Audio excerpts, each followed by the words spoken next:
이윤일 일행이 문경 암문에 도착한 것은 다음날 오정이 가까울 무렵이었다. 보통 때 같았으면 그 즉시 신문을 받게 되었으나 때마침 그곳 현감이 출타 중이라 그가 돌아올 때까지 일행은 여러 곳으로 나뉘어 수용되었다. 시골 암문이라 그만한 인원을 가둬둘 옥사가 없어서였다. 그래서 모자라는 일부는 칸막이만 쳐진 흡사 돼지우리 같은 곳으로, 그리고 또 나머지는 새로 짓는 현감이 관사, 창고나 민간의 헛간 같은 곳으로 나뉘게 되었는데, 그것을 지키는 포졸들의 구박은 이루 말할 수가 없었다. 거기에는 까닭이 있었다. 그들은 늘 이와 같이 처음 들어온 죄수들을 못살게 괴롭히고 트집을 잡아서 그 본인이나 가족들로부터 돈이나 재물을 얻어내려는 속셈으로 하는 버릇이었다. 더구나 지금은 그들에게 마음 놓고 겁을 줄 수 있는 가장 좋은 기회다. 원님이 출타하고 없어 저들 세상인 것이다. 돈만 많이 주면 원님 몰래 아래 위가 짜고 적당히 풀어줄 수도 있는 기회이기 때문이다. 그래서 그들은 교우들에게 겁을 주기도 하고 한편으론 슬쩍 그 마음을 떠보기도 하는 것이었다. 자네는 늙으신 어머님이 계시지 않는가? 이런 불효막심한 놈 같으니라고. 여기를 빠져나갈 생각을 좀 해보게나 하고서는 등 뒤쪽으로 돌린 손을 밥주걱처럼 내미는 것이다. 한편 사또의 구석진 곳간 안에서는 토마스가 그런 시달림과 유혹에 괴로워하고 있었다. 강서방, 아이들이 불쌍하지 않나? 너 같은 건 자식을 기를 자격이 없어. 그 고함과 함께 포졸이 새참 발길질은 그의 옆구리를 사정없이 걷어찼다. 갑자기 당한 놀라움과 심한 충격에 토마스는 어린아이처럼 곳간 안을 깡충깡충 뛰고 있었다. 그들은 앓는 소리를 내게 함으로써 가족으로 하여금 그들에게 애걸복걸 매달리게 하는 것이다. 이 밖에도 그들의 돈 짜는 수작은 이루 헤아릴 수가 없었다. 이 윤일도 무수한 시달림을 받았다. 우두머리라 해서인지 그에게는 발목에 차고를 채웠고 심심하면 와서는 무수한 문매질을 하였다. 이튿날 현감이 돌아오기까지 이들은 돈을 빼앗기 위하여 관아의 옥사에서, 사또의 곳간에서, 민가의 헛간에서 갖은 공갈과 협박이며 매질 그리고 유혹하는데 온 밤을 지새웠건만 그 무엇 하나 되는 일이 없었다. 그럴 수밖에 없는 일이다. 풀려나가기를 바랬다면 처음부터 문경 카타콤바를 떠났을 것이고 또한 얼마든지 도망갈 수 있는 기회도 있었으니까. 천주교도들을 처음으로 다루어 보는 이곳 포졸들은 이같이 잘못 알고 있는 것이다. 그래서 일반 죄수와 같이 다루기만 하면 그들이 목적이 달성되리라 믿고 가진 꾀를 다 썼다. 그러나 무엇 하나 얻어낼 수가 없었다. 이 때문에 단 하룻밤의 옥살이밖에 겪지 않았지만 교우들의 처참한 물골은 말이 아니었다. 그날 아침 현감은 모두를 불러냈다. 그러나 별다른 고통은 주지 않았다. 다만 너희들 말고 또 달리 남은 천주교도가 더 없느냐? 책들을 내놔라, 배교를 하라 하는 등 그간의 사정, 권유 몇 마디로 일이 뜻밖의 쉽게 끝난 것이다. 사흘 뒤 그들은 상급 가명인 상주 목사에게 넘겨졌다. 상주는 거기서 40리가량인데 옛날부터 양반이 많은 고장이라 다른 고장과는 달리 사람들의 마음도 후하고 또 예의가 아주 깍듯하기로 이름난 고장이다. 따라서 그곳 목사로 오는 이도 언제나 점잖은 선비인데다가 성품이 어질고 아량이 있고 또한 일의 처리에도 밝은 명관이 많았다. 이윤일 일행을 심판할 목사도 바로 그런 사람이라고 하였다. 서울 양반의 본성이 착하고 인정이 많은 것은 물론 특히 가난하고 억울한 사람들에 대한 사정에는 대담하게 그 죄를 면해주는 어른이라 하여 상주 고을에 그를 칭송하지 않는 사람이 없다는 것이다. 이윤일과 교우 일동은 상주로 도착한 다음날 아침 목사의 부름을 받고 동원으로 나갔다. 목사는 부드러운 목소리로 말을 했다. 고생이 많으시겠소. 내 어젯밤 옥사를 돌아보고 왔소이다. 윤일도 그 사실을 고맙게 알고 있었다고 답하자 여러분들의 몸은 비록 오간에서 괴롭다 하겠으나 고대 광실 높은 100칸짜리 사랑채 안에 사는 사람의 마음 괴로움하고야 맞바꾸지 않을 것을 내가 아오이다. 윤일은 그의 지그시 감은 모습과 간간히 내몰아쉬는 큰 숨소리에서 목사의 예사롭지 않는 큰 뜻을 똑똑하게 읽을 수가 있었다. 예사롭지 않은 큰 뜻, 그러니까 그도 우리 서학의 참 내용을 어떤 경로에서건 이미 접한 바 있다는 말이 아니겠는가. 그날은 그 정도로서 만남이 끝났지만 이후에도 틈이 나면 목사는 그때마다 윤희를 부르거나 또 덜어는 직접 찾아오기까지도 하였다. 물론 함께 온 교우들에 대한 마음씀도 알뜰하여 병이 난다거나 몸이 불편하기만 하면 그 즉시 의원에게 기별하라고 포졸들에게 이르기까지 하였다. 목사의 이 같은 보살핌이고 보니 포졸들은 그야말로 보고 못 먹는 떡 같은 답답함이 왜 없겠는가. 그래서 그들은 교우들 몰래 저들끼리 만나기만 하면 목사에 대한 불평을 불같이 토하곤 하였다. 뛰어난 사람은 언제나 제 고장에서 따돌림을 받는 것이다. 이 말은 옛날이나 지금에도 그대로 맞아 떨어지고 있다. 예수님이 태어난 고향 나자렛 마을에서 푸대접을 받듯 상주 목사는 바로 제 가명 우란에서 미움을 사고 있었다.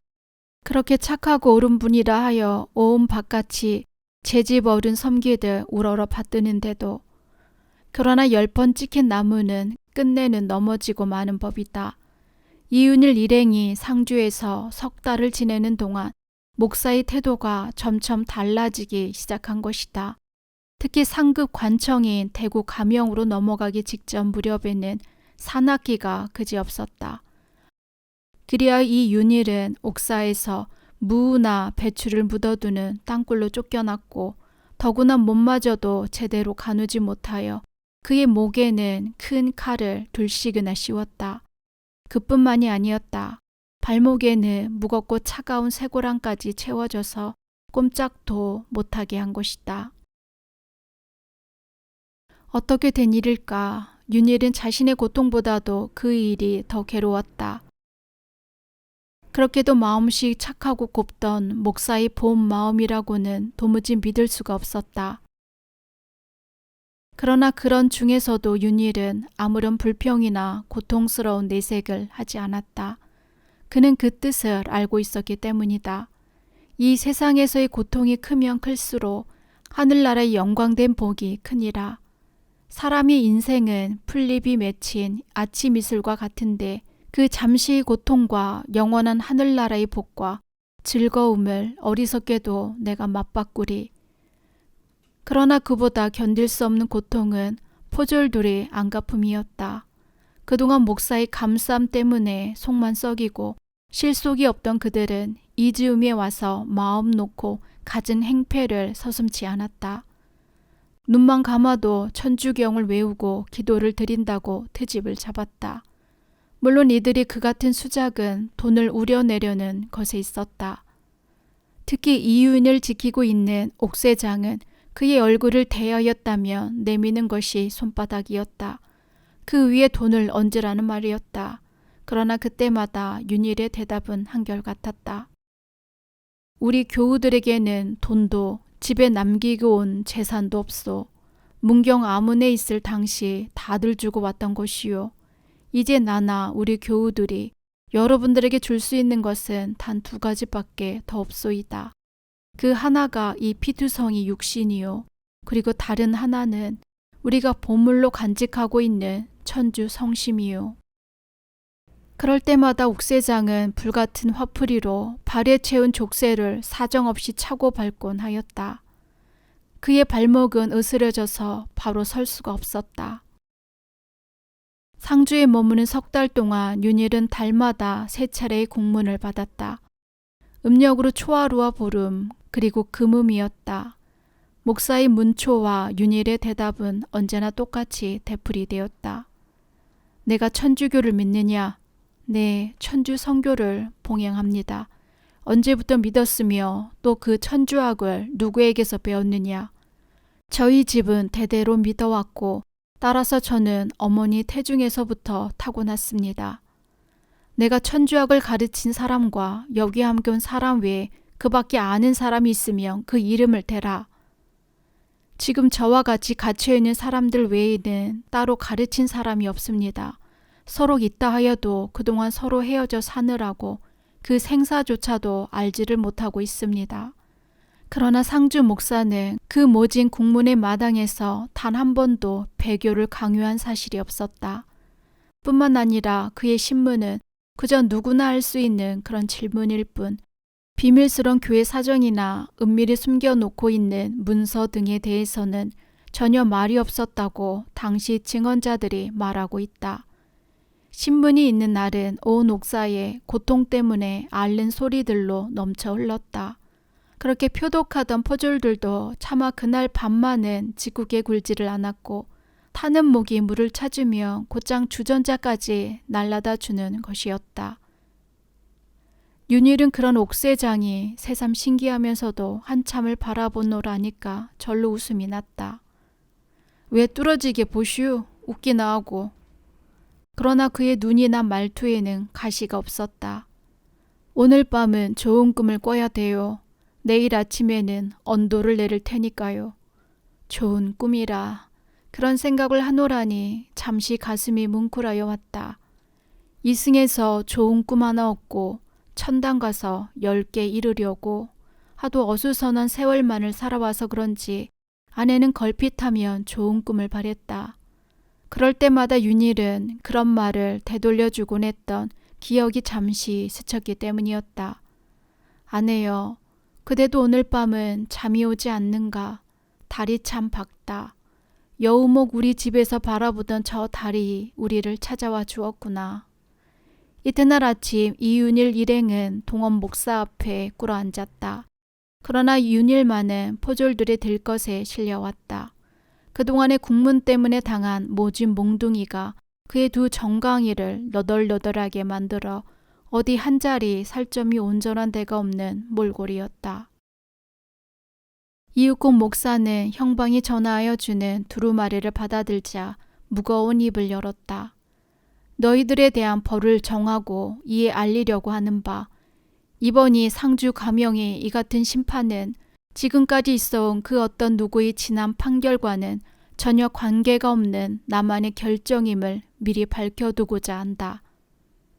나는 이 결정을 하는 데서 크게 세 가지로 나누었다.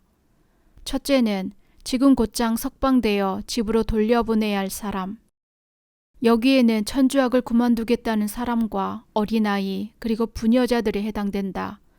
둘째는 비록 천주학을 버리지는 않았으나 그들이 사람됨으로 보아서 장차 천주학을 퍼뜨리거나 가르칠 수 없을 것으로 보이는 자인데 이 역시 즉각 집으로 돌려보낼 것이다. 마지막 셋째는 끝내 천주학을 위하여 일하겠다든가 또 그 우두머리를 말함이니 이는 현재의 나라법에 의하여 극형에 처하지 않을 수 없는 바 바로 그 자가 이윤일 한 사람이며 그 형의 집행은 대구 가명에서 있게 될 것이다. 이윤일, 내 말이 들리는가? 윤일은 그런 목사의 마음이 너무나 고마워 몸을 일으키려고 하였지만 팔마저 말을 듣지 않았다. 그것을 보고 형방 가서 도와주시오. 저 사람을 바로 앉게 도와주시오. 그의 목소리는 떨리고 있었다. 마지막으로 하고 싶은 말을 하라. 그러나 윤일은 말 대신 하염없이 눈물만 흘리고 있었다. 목사 영감, 나는 당신의 마음을 압니다. 고맙게 여깁니다. 그래서 제가 이렇게 울고 있습니다. 이 말을 알아듣기라도 한 듯이 목사는 크게 소리쳤다. 하고 싶은 말을 하라고 하는데 겨우 그 눈물인가? 그리고서는 형방에게 예정에 없던 불효령이 내렸다. 저자를 지금 당장 대구 가명으로 올려 보내라. 목사가 동원 마루를 뜨자 그 즉시 형방은 준비된 소달구지 위에 통나무 우란으로 윤희를 실었다. 그리고는 그 앞뒤에 창칼을 든 포졸이 줄을 맞추었다. 이제 떠날 모든 차비는 끝난 것이다. 그것을 확인한 형방이 동원 목사방을 다녀왔다. 이제 출발하니 모두들 인사를 나누시오. 목사께서 특별히 허락하신 일이니 그 은혜를 아시오. 그러면서 형방은 통나무 울 문을 열었다. 그 차례는 물론 윤일의 가족이 먼저였다. 그런 남편과 아버지를 보내는 윤일의 일가는 다만 손을 잡을 뿐 아무런 말이 없었다. 여우목으로 돌아가는 마을 교우들도 마찬가지로 그렇게 손만 잡고 놓았다. 이윽고 요한을 실은 달구지는 흐느끼는 성가를 따라 바퀴까지 비걱비걱 울며 나아갔다. 야외는 나의 목자 아쉬울 것 없노라. 수레가 동구 밖에서 잠시 멎었다. 여기가 헤어지는 자리라고 인도하던 포졸 우두머리가 알렸다. 죄인도 인사를 하라. 목사 나으리 각별하신 마음이시니라. 그 말에 모두는 통나무 울을 둘러싸고 다시 한번 손과 손을 주고받았다. 윤일의 얼굴은 그지없이 평화로웠다. 교영 자매 여러분, 나는 지금 우리 주 예수를 따라 치명하러 대구 가명으로 가고 있습니다. 여러분이 집으로 돌아가거든 천주님께서 가르쳐 주신 계명을 잘 지키고 열심히 살다가 나의 뒤를 따르시기 바랍니다. 나의 부탁은 그것뿐입니다. 이것이 요한복자 이윤일의 마지막 이별사였다. 도네 도네 수레바퀴 가네 가네 천국의 길 살아서는 천리 만리 죽는 길로 닿는 지쳐 나네 나네 이승 슬픔 드네 드네 천국 기쁨 파 심어서 팥 얻듯이 목숨 들여 얻은 영생 내가 아네 내 기쁨을 내가 보내 주님 얼굴. 요한은 어릴 때 아버지가 끌던 달구지의 호사를 느끼며 그토록 기쁜 마음으로 흔들리고 있었다. 그러다가 문득 여우목이 교촌 생각이 들곤 하였다. 지금쯤 모두는 돌아갔을까? 안 그래도 내내 성치 않는 아내가 더는 앓지 않았으면 좋겠는데. 인정 많은 구렛나루 수염이 필리포가 나 대신 마을 일을 잘해 나가겠지. 베드로가 어서 우리 교우촌으로 되돌아와야 할 텐데. 이젠 난리도 끝나지 않았는가. 부끄러운 만큼 일을 하면 되잖아. 섣달 중순의 밤, 추위는 길을 가는 포졸들도 견디기가 힘겨운 듯 가다가는 때때로 모래벌판, 마른 풀에 불을 놓고 난다. 더구나 요한의 두 정강이는 아프다 못하여 저들이 먼저 그로부터 달아나겠다고 진작부터 아우성이다. 아내 헬레나여, 나의 정강이 걱정을 하는가. 쓸데없는 소리. 요한의 달구지가 대구 영문에 닿은 것은 다음날 아침 막 동이 될 무렵이었다. 호송하고 온 포졸들의 우두머리가 곧장 가명으로 다녀와서는 저희들끼리 귀옛말을 주고받았다. 여기서 그대로 기다리래. 그럼 곧장 바로 간다는 말 아니야? 그럴 모양이야. 너무들 하는구먼. 하룻밤쯤 쉬게 하면 하늘로 달아난대. 당일에 온 사람을 그날로 보내다니. 쉬, 저 사람이 듣겠어. 그들은 또 한 번 윤일 쪽으로 눈을 보냈다. 죽은 건 아닐까? 방금 잠이 든 모양이야. 하긴 섣달 전에 죽은 시신이라도 또 한 번 죽었을 거야. 이 한겨울 밤 추위에 저 몰골로 흔들리고 왔으니. 그들은 식은 재를 떨고 연달아 담배를 재웠다. 그 사이에도 관덕정 참수대로 향하는 달구지는 셋이나 보였다. 그 뒤를 잇는 발걸음이 계속 붙고 있다. 얼마 후 그들의 우두머리가 대구 가명의 관원과 함께 왔다. 저 사람을 깨우게. 대구 가명의 말에 상주가 윤희를 흔들었다. 사실 윤희는 잠을 자고 있었던 것이 아니었다. 그의 아침 기도는 언제나 그렇게 길었던 것이다. 순간 윤희는 놀라지 않을 수 없었다. 아니, 이럴 수가. 저 사람이 여기서? 보고 싶은 사람이었다. 이승에서 꼭 한번 눈으로서라도 고마운 인사를 주고 가고 싶었다. 그래서 아침 기도에서도 천주님께 그런 소청을 드리지 않았는가. 아, 그 끔에서 갯벌이 잠기며까지 그렇게도 안간힘으로 달려가며 부르던 그 야고보가 바로 이 사람이던가. 치명한 둘째 아이 요한의 시신을 몰래 거두어 여우목 험한 산길을 밤을 새며 달려와 나보다도 저가 더 좋아하던 그 고마운 김포졸. 그가 지금 이 처지에 있는 나를 찾아오다니. 그가 아니었다면 그렇게도 천주교에 대하여 표독할 수가 없었던 잔인한 사또에 의하여 아들의 시신은 또 한 번의 불죽음과 맷돌 가루가 되는 3번 죽음을 당하였을 것이고 보면 사실 그때 요한은 둘째의 시신 생각을 아예 버리고 있었다. 그런데 새벽에 그 몸이 돌아왔던 것이다. 그 새벽에 김포졸은 말했다. 그런 일은 제가 맡곤 합니다. 그럴 때마다 이렇게 돌려주어야 한다는 마음이 간절하였지만 어디 저 혼자서 하는 일입니까? 이 시신이 여기까지 올 수 있는 것은 순전히 하늘의 힘입니다. 윤일은 그 하늘의 힘 이야기가 궁금하였다. 그날 왜 보시지 않았습니까? 아드님과 같이 처형된 그 흉악한 살인범 말입니다. 보았지요. 우리 그들은 천주교도를 처형할 때 그런 방법을 썼지요. 예수님도 그랬지요. 마치 천주교를 믿는 일이 그만큼 흉악한 짓이다. 그런 걸 알게 하려는 것이지요. 여러모로 하늘이 도왔지요. 시신을 저와 함께 맡아 치르는 6가지. 오늘이 제 첫 아이 본날이라 어찌 굳은 일에 손을 대랴 사정서정하고서는 도망을 가고 말았지 뭡니까. 윤일은 그렇게도 신나게 좋아하는 그의 눈에서 문득 하늘의 힘을 느꼈다. 그가 가고 없는 사이에 얼른 아드님 시신을 묻고 그 흉악범은 불을 놓았지요. 그 다음날 아침 맷돌에 갈린 뼈가루 2 봉지를 사또 앞에 내놓았지요.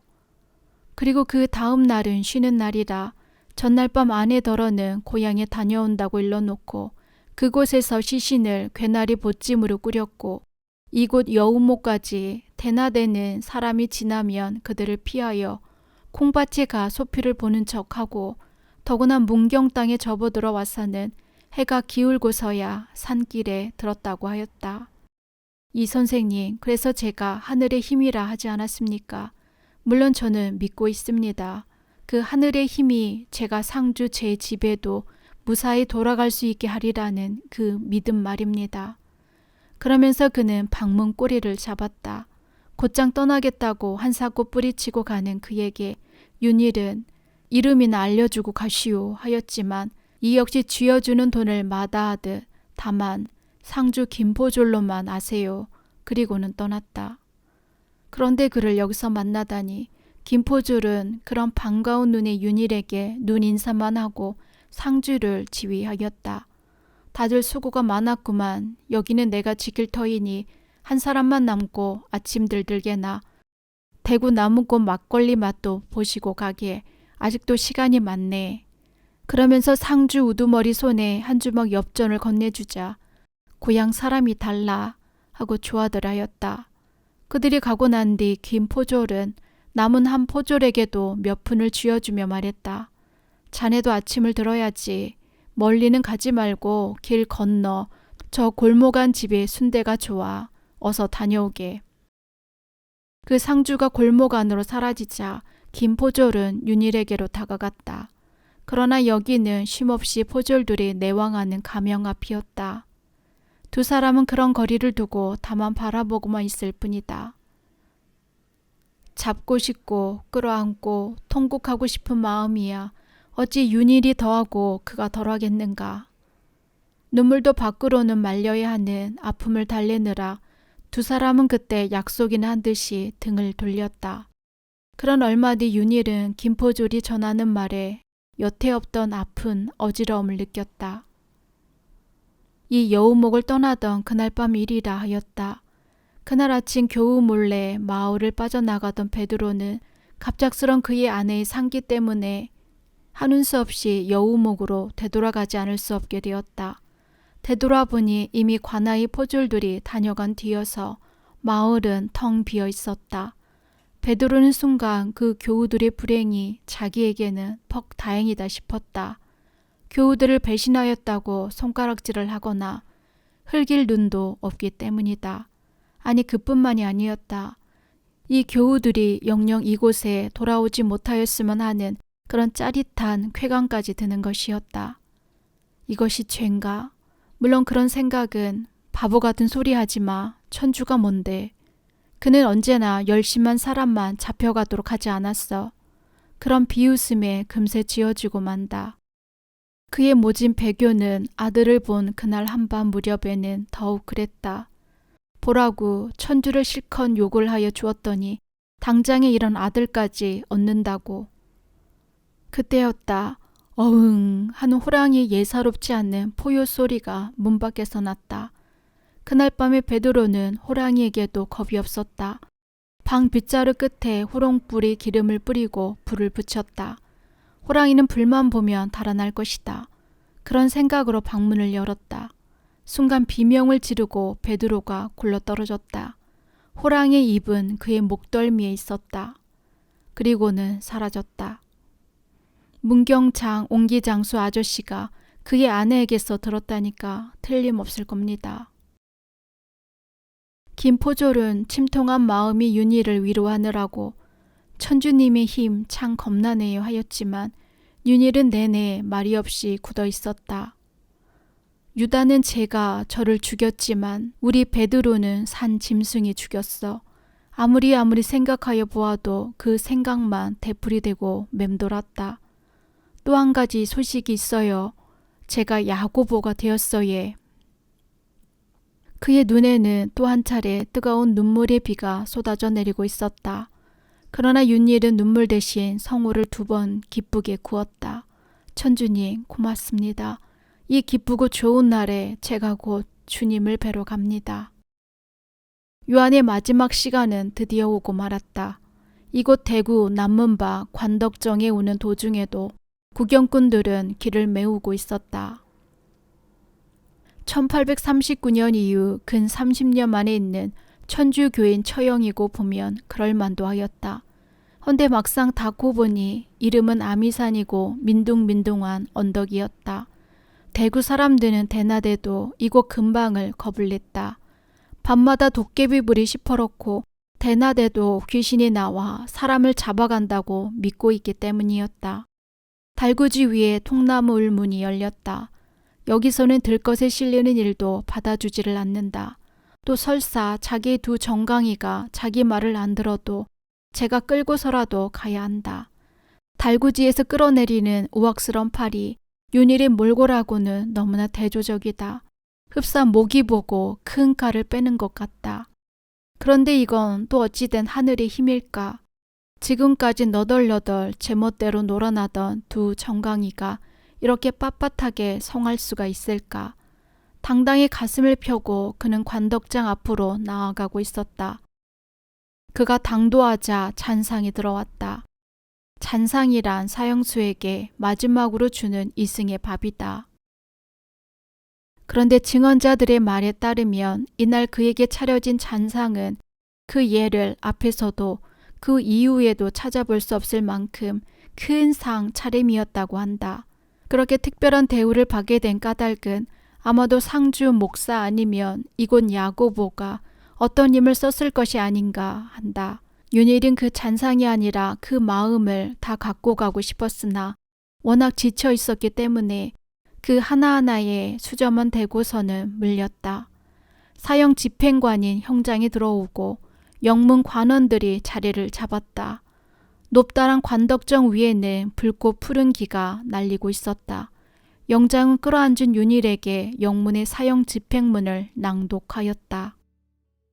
이 윤일은 나라가 그만 사악한 종교인 천주학을 믿고 또 그것을 사람들에게 퍼뜨려 현혹하게 함으로써 세상을 어지럽게 한 죄로 상주 감형에서 극형을 받아 오늘 병인년 섣달열 엿새날 대구 영문은 그의 지난 죄를 단죄하는 참수의 형을 집행한다.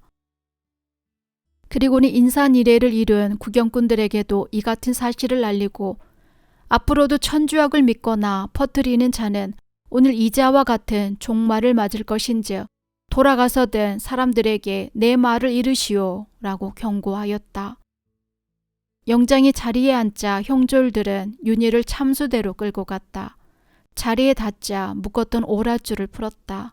꽁꽁 묶여있을 때는 그것이 원망스럽더니 맥없이 풀려났을 때 윤일은 서운한 생각이 들었다.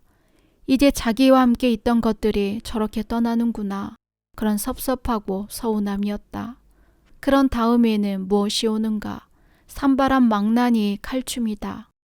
망나니가 다가왔을 때 윤일은 품 안을 한참 동안이나 더듬었다.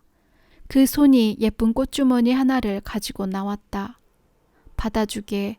내가 죽는 마당에 이것이 저승노자 되겠는가. 나를 위하여 수고하는 자네들에게 갚을 수 있는 것은 이것뿐일세. 망나니들은 생각지도 않던 횡재에 무척 기뻐하였다. 한 입 두 입 헤어리고서는 그들로서는 꽤나 큰 돈인 25냥이라고 하였다. 고맙습니다. 그 보답으로 오랫동안 끌어안게 할 것이 아니라 단번에 편하게 해드리지요. 망나니들은 신명이 나는 듯하였다. 이제 모든 것이 끝났다. 윤일은 눈을 감고 성우를 그었다. 성부와 성자와 성신의 이름으로 비나이다. 그의 기도가 끝나자 망나니 칼춤이 다시 맴을 돌기 시작한다. 그런 되풀이가 계속되던 한순간 사람들은 일제히 고개를 돌렸다. 그때 갑자기 하늘에서 탐스러운 한방눈이 쏟아지듯 내렸다. 아, 그것은 하늘길을 가는 유한 성인 이윤희를 축복하는 하얀 꽃송이였다.